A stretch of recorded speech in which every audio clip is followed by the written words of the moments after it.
Hello and welcome back to Tornado CS. If you haven't already, please watch the previous videos on how to set up the Eclipse workspace and how to write a for loop, as you will need to know that information to follow along in this tutorial.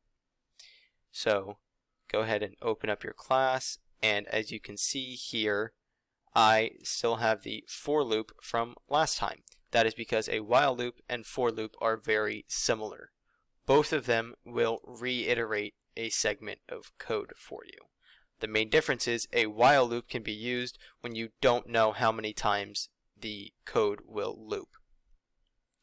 When writing a while loop, there are a few differences from writing a for loop.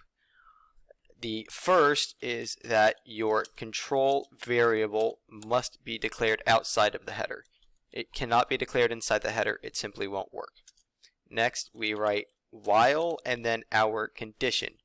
Same as our for loop, I'm going to say while I is less than 10 and build the header just like so.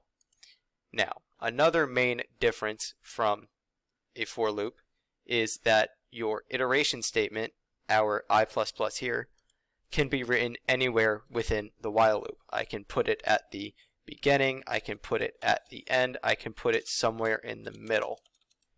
Anywhere you put it within your loop, it will work. Now that we've built this, I'm going to put some code for the loop to run. So I'm going to print out our control variable before our iteration statement and then again after, so that you can see how the while loop runs, and then save and run your program. So we have the hello world. This is where our for loop ran, and as you can see, it prints 0, 1, 2, all the way to 9. And then here, where we have 0, is where our while loop began. So we declared I to be 0, and it printed I as 0. It then increased I to 1 and printed it again. So I's value is now 1.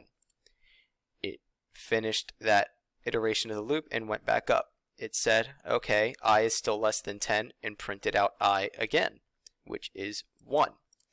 Then increased to 2 and printed 2. It did this again all the way through 9.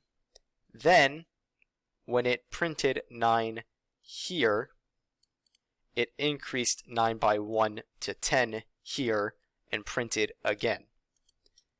Unlike the for loop, even though 10 is not less than 10, it will still run because it has not finished executing the body of the while loop. After printing 10, it returned to the header and said, hey, 10 isn't less than 10, let's stop, and terminated the while loop.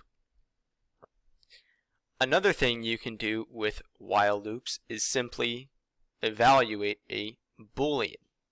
So if we were to declare a Boolean here as true, and then here in the header, we were to say while x is true, in here it will continue running because x will never not be true.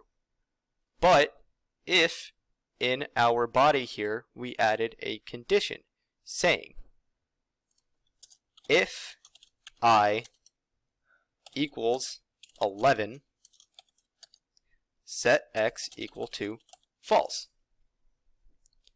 Now, if I were to run our while loop, you can see it stops at 11 because x was no longer true. That is all for this video. I hope you enjoyed, and I hope to see you all next time.